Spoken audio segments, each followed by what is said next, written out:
Hi, welcome to my podcast, Help Me Rhonda. I'm your host, Dr. Rhonda Karg. I'm a clinical psychologist, and each episode of this podcast, I present mental health related information to you in hopes that you'll gain insight into some of your own behavior and also help you learn some new skills that will help improve your mental health. So, thanks for tuning in today. I'd like to discuss ways that you can be a good friend, a good partner, a good family member to improve your relationships with other people. I hear a lot of folks talking about how they don't feel cared for in their relationships with people, whether it's with family, friends, or partners, not feeling cared for.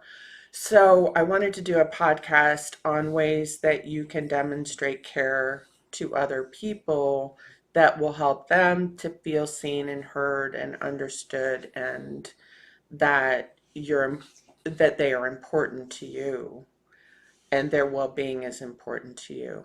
So some of the ways that you can demonstrate care is by listening to what the person is actually saying, demonstrating that you hear what they're saying by maybe reflecting it back to them, making sure that you have it right, and really showing them that you're interested in how they're feeling and what they're thinking. So you ask questions.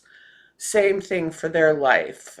It's important for you to ask questions about the sorts of things that interest them and what they've been up to lately, what they've been doing for fun, how they've been enjoying themselves, how school or work is going, but demonstrating interest in their life by asking questions.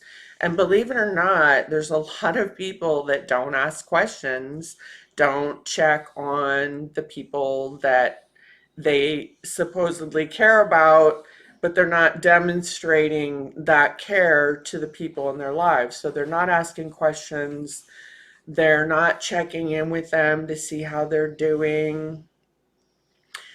And it can make the person feel like they don't matter. It can make the person feel really small. So if you want the person to feel good in their relationship with you, whatever the nature of that relationship might be, it's important to help them feel seen, heard, and understood. So those are some things that you can do. Another that's really important in terms of developing trust in a relationship is being consistent. So when someone reaches out to you, try to get back to them in a reasonable amount of time.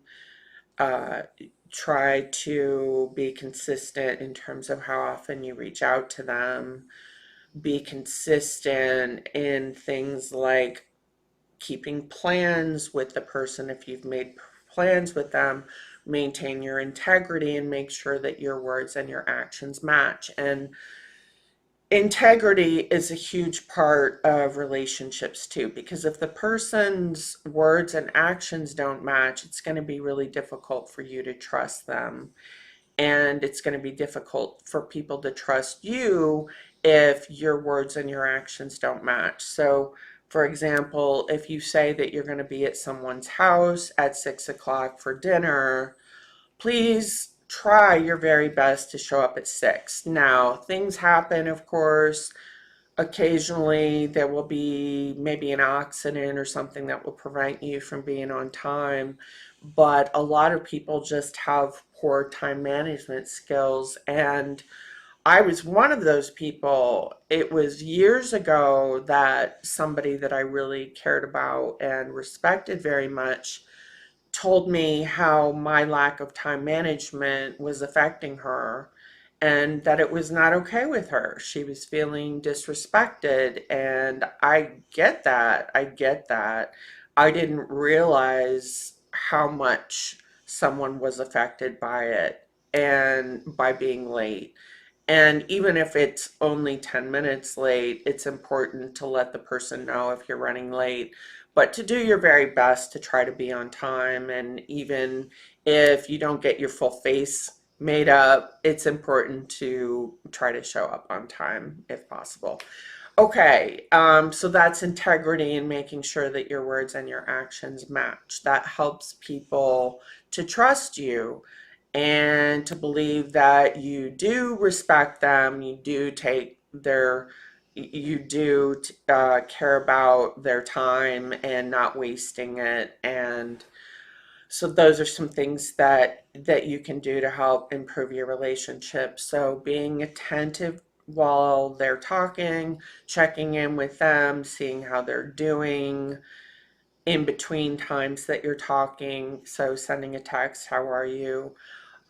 Active listening skills. So when they're sharing information with you or sharing their thoughts or feelings with you, reflecting those back to them in the way that you hear them to see if that's what they're trying to say. So really demonstrating to them that you're paying attention, okay? And because if you're not paying attention, that's another thing that can be really difficult for people to trust you if you're not listening to them and they're telling you something and then you're turning around and saying, asking a question that really demonstrates that you weren't even listening, weren't paying attention to what they were talking about at all. You weren't listening, or maybe you just weren't listening closely enough, but that is a way that people feel pretty small when you don't pay attention. So if you're in a place where it's difficult for you to really be present with people